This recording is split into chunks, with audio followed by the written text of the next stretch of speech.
Chers sujets du royaume de France, chers amis, chers abonnés, bonjour à vous, bienvenue sur la chaîne de l'Aventurier catholique. Alors bienvenue aussi aux nouveaux abonnés et dont un que je salue particulièrement, Emmanuel, qui se reconnaîtra, j'espère qu'il écoutera mes propos.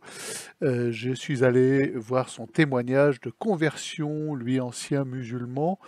Il a clairement le profil d'un chercheur de vérité, de quelqu'un qui ne se contente pas d'idées reçues et toutes faites, et il est le profil type des personnes qui sont touchées par le Seigneur Jésus-Christ, que le Seigneur Jésus se plaît à toucher en particulier. Et donc son témoignage, même s'il est très bref, est particulièrement poignant, émouvant, fort. C'est quelqu'un qui va au fond des choses manifestement, hein. Il est allé dans l'islam et au fond de l'islam et il est, hallucinant de constater, qu'une personne, de grande valeur comme lui, se convertissant au christianisme n'a d'autre recours que de se réfugier dans le CD vacantisme où il trouve les portes ouvertes parce que les portes de l'Église conciliaire sont bien évidemment closes à toute forme de conversion puisque la multiplicité des religions, selon Bergoglio, qui, je le rappelle, n'est certainement pas pape de l'Église de Jésus-Christ, et il ne peut en être ainsi vu son apostasie récurrente et pertinace. La multiplicité des religions est voulue par Dieu, et donc il n'y a aucun intérêt à un musulman, à un bouddhiste, à un protestant de venir au sacrement catholique. Voilà.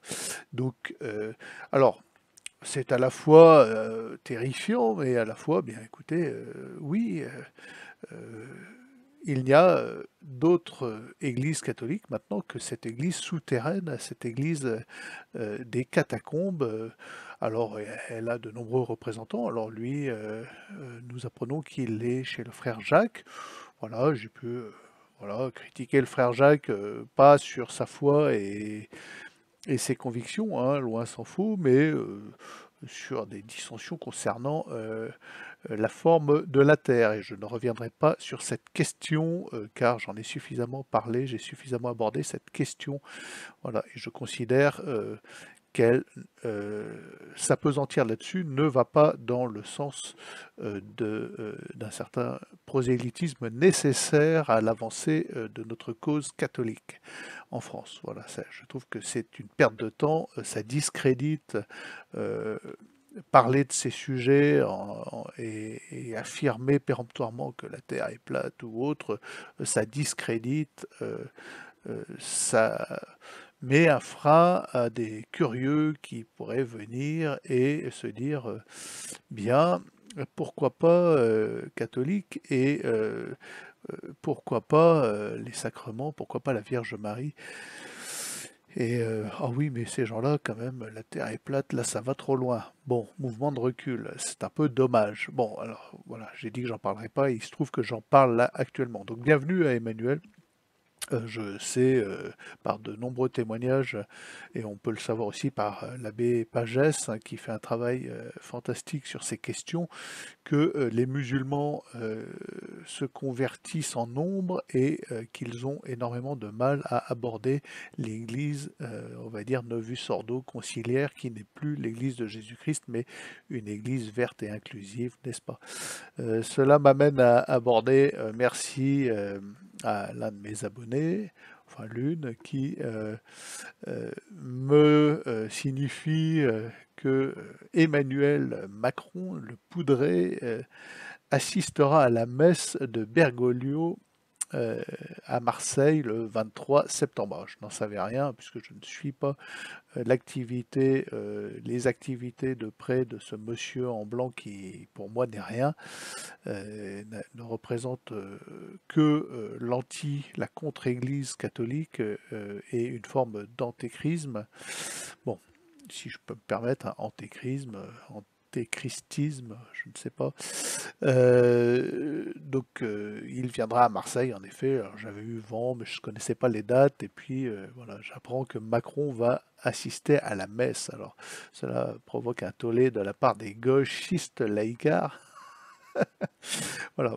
Euh, que va-t-il faire à cette messe? Alors nous apprenons par le Figaro, qui est un magazine ou un journal du mondialisme sans aucun esprit critique, que cette messe est un événement culturel comme un autre. Voilà.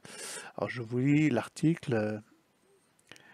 L'Élysée confirme jeudi la présence du chef de l'État à la messe du pape François à Marseille le 23 septembre prochain, un événement populaire et festif, n'est-ce pas? Voilà. Donc c'est d'ailleurs, je pense, ce qu'est la messe pour Bergoglio, un événement populaire et festif. Ce n'est plus et en aucun cas le sacrifice de la commémoration, le renouvellement du sacrifice de notre Seigneur, de sa montée au calvaire et de sa mort sur la croix pour notre salut. C'est un événement populaire et festif. Voilà, c'est dramatique, mais c'est ainsi. Et donc Macron va participer à cette pseudo-cérémonie au stade Vélodrome de Marseille. Alors Mélenchon nous dit dans un tweet les sifflets qui retentiront dans le stade ne seront pas à l'adresse de Bergoglio, que ce personnage Mélenchon admire pour sa défense de la cause des migrants et de l'invasion migratoire de l'Occident, n'est-ce pas? La cause des bons gauchistes ayant le cœur sur la main, prêts à donner et à distribuer la richesse des autres. Voilà, les Robins des Bois de la gauche, mais ça sera, les sifflets seront adressés exclusivement à Macron. Alors, y aura-t-il des sifflets à l'encontre de Macron au stade Vélodrome? Alors, je reste très attentif, j'assisterai au spectacle, c'est intéressant. Est-ce que les catholiques conciliaires siffleront le président?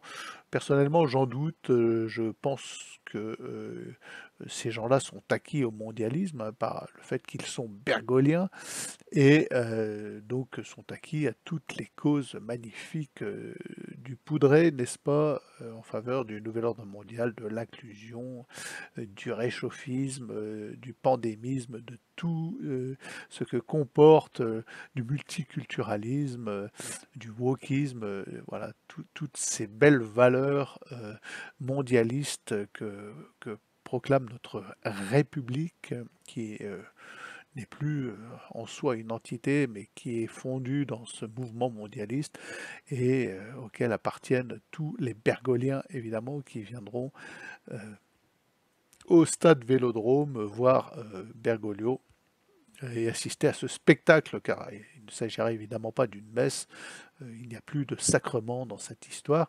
D'ailleurs, il ne serait pas surprenant, j'attends de voir ça aussi, que Macron communie, prenne l'hostie de Bergoglio lui-même. Ça serait assez intéressant à voir. Donc nous allons étudier ça, nous allons attendre cet événement avec impatience.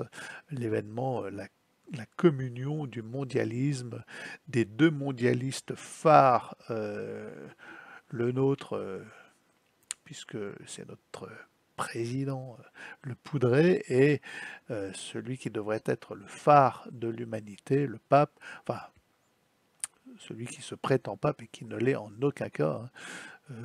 Regardez mes vidéos précédentes, pourquoi je dis que Bergoglio n'est pas pape et pourquoi je suis sédévacantiste. De fait, moi je le suis de manière modérée et je le suis depuis la mort de Benoît XVI, je l'ai dit, je le répète, je ne suis pas un sédévacantiste canal historique.